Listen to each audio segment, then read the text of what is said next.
Hey guys, Banana Luck here. Welcome back to another Virtual Realms video. Today we're gonna be taking a look at the Wasteland Titan Codex. I've done videos on this in the past, but I thought it would still be useful to make them because my lineups change and I might get some new inspirations along the way. But basically, I'm gonna do my run and then also talk about the items, or rather the gear that you need uh, to actually maximize your run in Wasteland Titan, which surprisingly is not actually based on what type of healer your healer is, whether it's a HP or attack based healer. That actually doesn't matter because of the way that the Wasteland Titan works. So no matter what, you should always focus on HP, attack speed, healing effect. Attack, not so much, but those are still nice to have. And you guys will see why in a moment here, especially when you go into the run. So yeah, without further ado, I'll just do the auto fight. And I'll let them do the placements. And you can actually just set ultimates auto. This is another one of those codex where you basically don't have to do anything. All you have to really do is just set your ultimates on auto until like the last 2 minutes and then start to manual things up.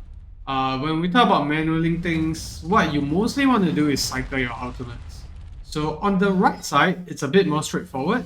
That team is 2 HP healers and 1 attack-based healer, but the attack-based healer is providing passive AoE damage reduction, which is huge, and that's the reason why you don't really need to do much there.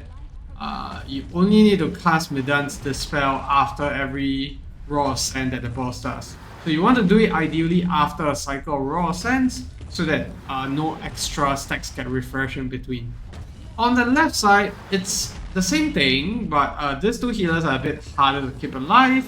So you cycle Elowen and Sadie's out pretty much all the time.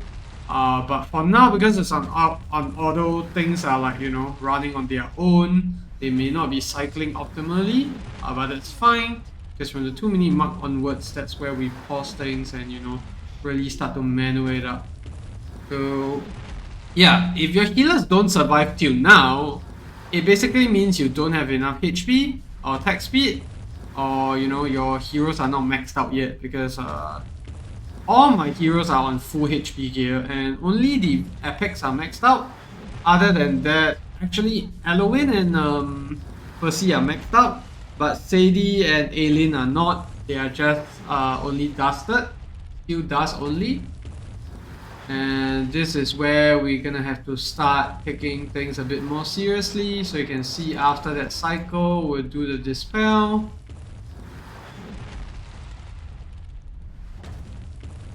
And I think we can afford to wait a little longer. Yeah, next one we're gonna start to use that. And then we're gonna do the Dispel again here. Probably pop down the Wood Elf as well. Some extra heals going. You see the boss starting to really hurt. And we'll pop Sadie's out here. Not optimal that we have statues dying. If you really want to min-max this, you really have to make sure that all your statues stay alive, because you just simply can't get any extra attack other than, having your statues stay alive throughout the whole duration. So, okay, another one. We're gonna have to do the Dispel here. And then this is where I can probably start to pop aliens out. Pop this. I think Sadie might die. She does.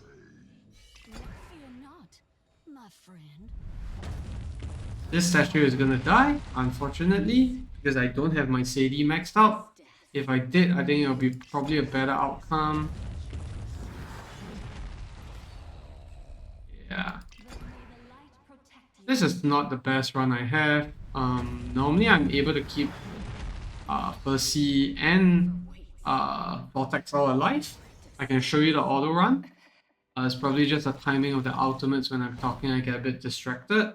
But yeah, you can see this run, even though most of my units are on HP gear, we actually got through all the way to the end. So it doesn't matter how good of an attack gear you have on your Percy, for example, or your Aelin or your Eloin, because if they can't survive the slams, which is the most important bit, your units will still die. So Sadie still dies here despite having 38k HP, mainly because on the right side, we have Percy providing the damage reduction. And you can see here 41k, 42k, 38k, 35k, but she still survives the whole thing, 34k, 39k. The reason why these two survive is because they both have that passive AoE reduction thing going on, so you probably have a way higher HP requirement on Sadie to get her to survive. But I got a bit greedy and I gave her a Rage Regen ring instead to get more ultimates off, which is quite essential, because without those ultimates, she dies anyways.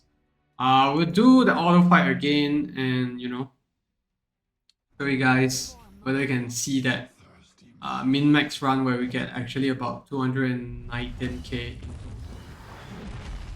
So it's gonna be 3x speed, it's gonna go pretty fast, but I pretty much just spam ultimates all at the beginning. And yeah, you can see because the Ionas here, the statues, they have a fixed interval of attack. I don't know if the Euphoric Orbs actually work on them. But if they do, then it's nice to actually have your healers there. But I place my healers in the center of Euphoric Orb also because it benefits the healers around them. So yeah. Other than that, the other healer artifacts are all great. I think Tia's Bum is probably the best because of how most of the time when the slam ends towards the later rounds, your HP gets quite low. So Tia's Bum probably just gives you a bit more bump up in terms of healing amount.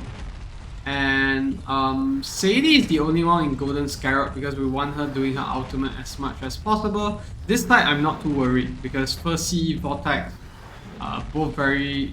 Together they make a very tanky team because of the passive AoE damage reaction, and then Vortex being a HP healer, Midan also being a HP base healer. You can see this side is surviving very well. It's actually this side that struggles. I think if I had my Sadie in higher skill ups, probably do a lot better. But yeah, this is just what we have to deal with. This is where we start cycling things because the slams are getting a lot more painful. You can see it's almost like one ultimate after the other. See, the statue goes down for a bit. That downtime costs us quite a bit in terms of, you know, damage that we can get out. See here, yeah, the 219k PB that we did. This auto runs work pretty well because there's really not much RNG involved. So once you get it right, it's very easy to go back and say, hey, maybe I want to switch things up a bit. Pull like Eloin's ultimate a lot like one wave later, and then Sadie's. See if I can get off with that. That's what I've been trying to do to actually min-max the run, and this is the score that I've gotten. Unfortunately, I just don't have the better healers, or rather the better cleansers, and the two other cleansers that I'm missing is mainly Dasomi, as well as Eunomia. I think these two units will work out really a lot better. And also, my Sadie is not maxed out. I'm not sure if these guys have theirs maxed out, but... Okay, this guy doesn't. But yeah, I think Eunomia is probably the main difference here with the cleansing that she does. And also she does a lot stronger heals. If you look here, yeah, Eunomia heals actually the most amongst all the other units. My units, if you look, yeah, none of them heal close enough to what Eunomia is doing.